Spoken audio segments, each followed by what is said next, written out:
So I couldn't let spoopy season pass me by without giving you guys my top 10 Asian horror films. I was going to do my top 10 horror films in general, but I just found it too difficult, but I'm pretty confident in this list. There are some honorable mentions that have slightly missed the top, but I wish I could talk about them more, but this is going to be the 10. So I'm going to go from number 10 to 1. This will be relatively spoiler free, so if you haven't seen any of these films, this is a safe space. But first I'll let you know the 3 that just missed the cut, and those are The Host by Bong Joon-ho, Ring from Hideo Nakata, and House by Nobuhiko Obayashi. Okay, right, so to the list. Starting at 10 we have Pulse by Kiyoshi Kurosawa. I think this film is such a fun little time capsule for computers. Aside from being a fantastic horror, it's interesting to see how back then only a few people really knew and understood computers completely. The protagonist doesn't even know how to check his history, and 2001 is the year that Windows XP became available. And unlike most of what I'm going to be talking about, this film is creepy as doo-doo from the jump. It immediately lets you know the film's energy, and it ain't nice. This ain't going to be relaxing. It's pretty intense the entire time, and there is very little uses of jump scares. It just builds a discomforting atmosphere with its grainy look and almost industrial soundscape.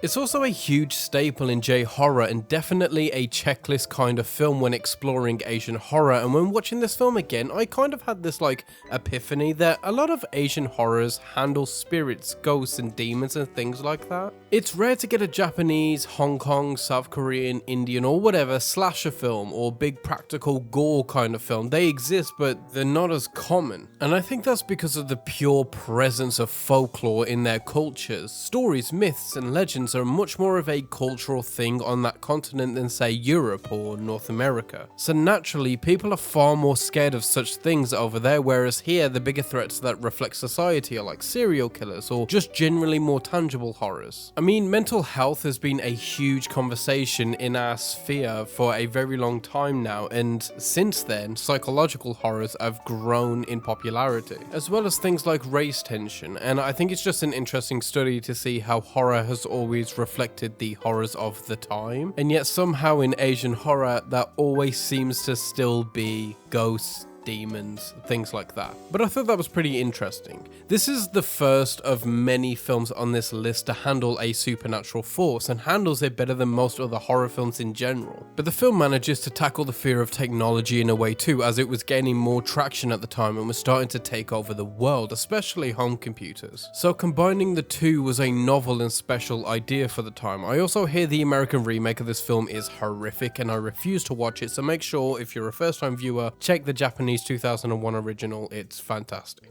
Moving on to number 9, we have a new film. I actually just saw it the other day, but honestly I loved it so much I think it's absolutely worth a mention, and that's Romancham by Juthu Madhavan, which just so happens to be his directorial debut. It's a Malayalam comedy horror about these 7 dudes who live in a house together who decide to start playing with an Ouija board. It starts out with a few of them messing with the others, to the horror becoming suddenly very real, and it's just an absolute ball from start to finish. The way the film balances its tones should be a case study for other films. In one continuing sequence, the film switches from being casual and relaxed to tense and uncomfortable and ending with a laugh. It's a brilliant ride that you quite literally have no way of predicting where it's going. It also manages to juggle 7 main characters as well as side characters, and does so incredibly well. Everyone feels distinct and all of them bring a different essence to the film, which a lot of films struggle to do with much less characters. It's a simple story about guys being dudes and ends with a genuinely suspenseful third act that makes you feel the horror of the situation.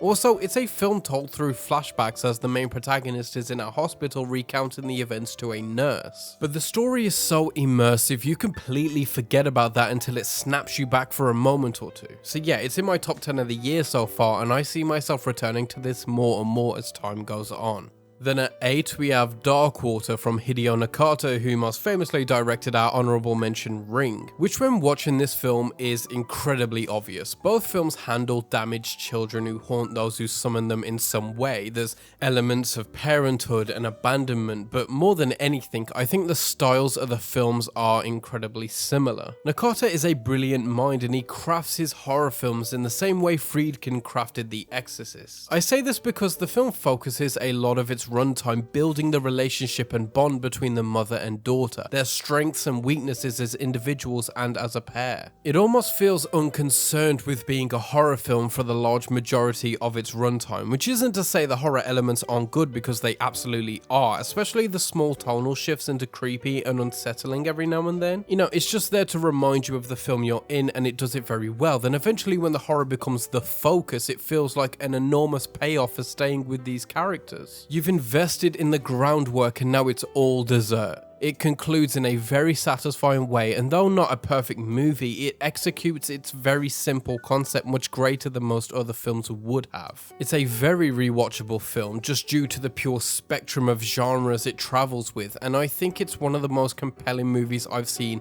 period. There's outstanding performances all round that delve into the subject matter deeply. One of the more underrated films I'm going to be talking about today. Moving on to number 7, we have Audition, directed by Takashi Miike, which I've always found quite interesting personally because it's quoted as one of the most visceral and graphic J-horror films of all time. But when you see it, you'd be forgiven to miss that entirely if you aren't paying attention, because the complete first half is without any gore. Actually, I would say about 85% of it doesn't have any blood or even any ill will at all. As far as the building blocks of the film goes, it's a fairly simple story. There are brilliant, eerie segments, uneasy atmosphere around certain elements and moments, but nothing that would tip you off that this is a world-class horror film. It's an interesting commentary of intentions, love, and emotion in general. Nobody is innocent. Both people in it are in there for their own goals, and though of course torture isn't exactly on the same level as using a power dynamic to achieve a relationship, I think both people are ultimately well-meaning, just with their own messed up methods of expressing it. It's a film I think you get more out of the less you know about it, so I'm just gonna leave it at that.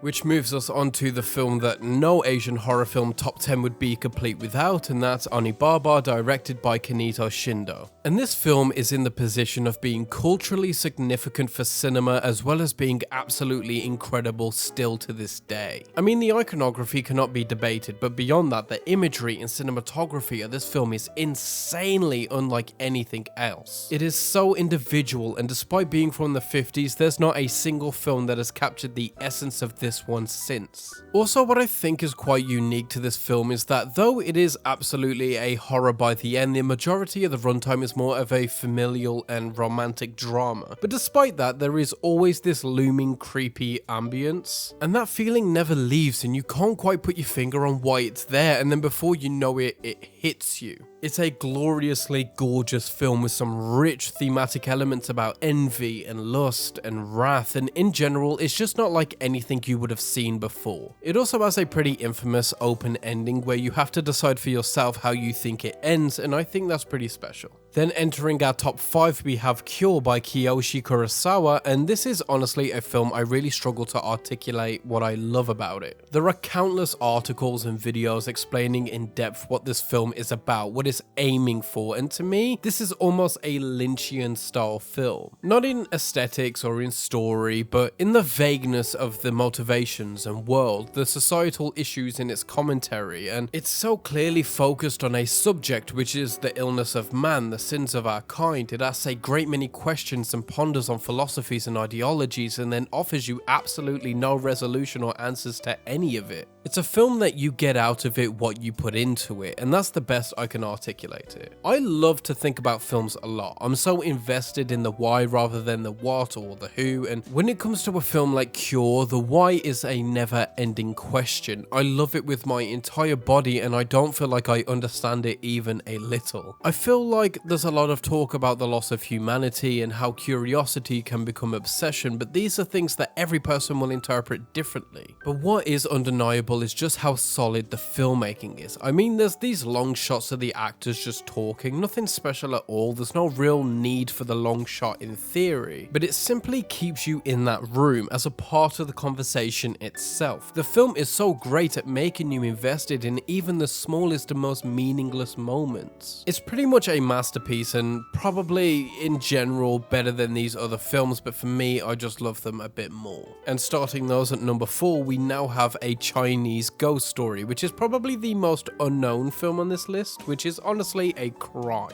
It's inspired by The Evil Dead to a gorgeous degree, but goes above and beyond to become unique, has an individual style aided by the Chinese aesthetic and musical cues, but if you like Evil Dead, this is for you. It's the closest to Raimi's style I've ever seen anyone get without coming off as a cheap imitation. The general cinematography with the lighting and sets is chilly, the wuxia elements are tasteful which make them a lot more whimsical when they happen, the practical effects are amazing, I mean skeletal zombies, what a delight. It has a simple name that's straight to the point, and this poster is metal as hell. It has some cheesy 80s sound effects and aesthetic, and in general it's just a very cartoonish fantasy horror with some real heart behind it. I adore this film tremendously, and it's in my top 100 films, as are all the films from now on. Also, the protagonist folds within 2 minutes of meeting a baddie, and that alone makes him my literally me character. I don't know how to sell this film to you anymore. It's an interesting story, some straight out of a fairy tale characters, an insane style and more fun than you'd ever expect, plus an absolutely bonkers third act to wrap everything up. Entering our top 3, we have A Tale of Two Sisters. This is a film I have an incomprehensible love for. It's a supernatural film about two sisters moving back home to their awful stepmother and father, and the way it sets up the vibe of the entire movie almost instantly is masterful. Upon meeting her, you get this awful energy from the stepmother. Just from the simple reaction of the sisters and their gripping of each other's hands, you understand their emotions towards this person even though they're seemingly quite nice. And the film is brimming with this stuff. There is a constant feel of unease. Something is obviously not right in every single scene and you can never place it. And then the scenes of actual horror like the mother's ghosts are, and mind the pun, but authentically haunting.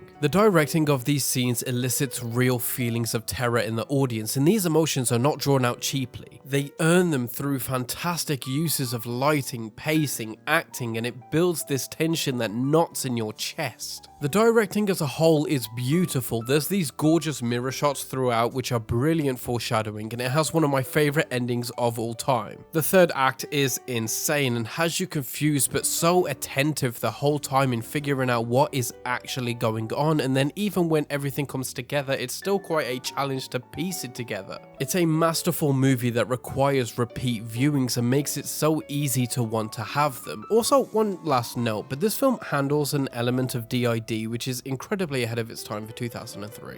And at number 2, we have I Saw the Devil from Kim Ji-woon making his second appearance on this list, and as you'd expect, this film is just as visceral as Two Sisters. If not more so. It's the story about a special agent who hunts down the guy who killed his pregnant fiancée, and instead of killing him, he just beats him to a pulp every day and puts him in a constant state of cat and mouse. However, the mouse has a few tricks himself, and yeah, it's an absolute thrill ride. The longest film on this list at 2 hours 20, it honestly breezes by. It has the intense energy of other Korean classics like Old Boy, which incidentally also stars Choi Min-sik. It's a film in the vein of Seven in a way. It just has your heart racing the entire time and forces you to be invested in these awful people, and captures you instantly with the intro with an absolutely brutal murder and harrowing sequence of events leading up to it. And it never lets up. In fact, it gets worse just when you think it can't. The film is constantly leveling up the stakes and contains one of the most sinister villains in cinematic history. Kyung-chul is like a demonic kind of evil, one of those characters that feels so intensely real. He's so incredibly awful that at one point he belittles this cannibal character and you almost feel bad for the cannibal. It has a final sequence unlike anything you've ever seen. It's a little bit Seven, a little bit Saw, but a lot of bit fun.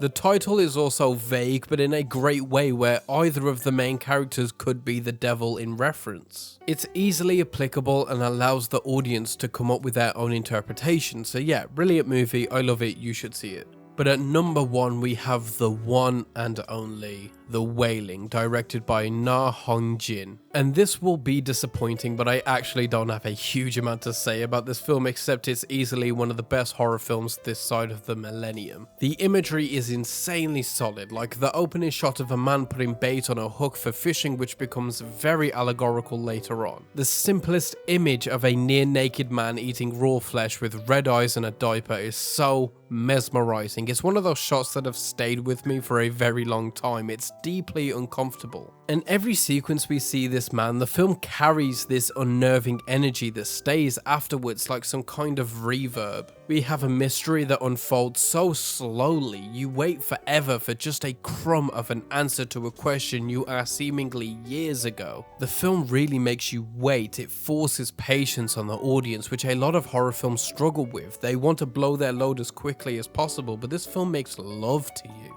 It has one of the most brutal finales I've ever suffered through, and every single time I watch this I sit and pray that it ends differently this time, but it never does. So yeah, I don't have much to say except it's a gorgeous looking film, the writing is a 10 out of 10, the story is unique, the acting is agonizingly sincere, and I'm just in love with every frame of this thing. So that's our number 1, and I very much doubt it'll ever change. It's a perfect movie.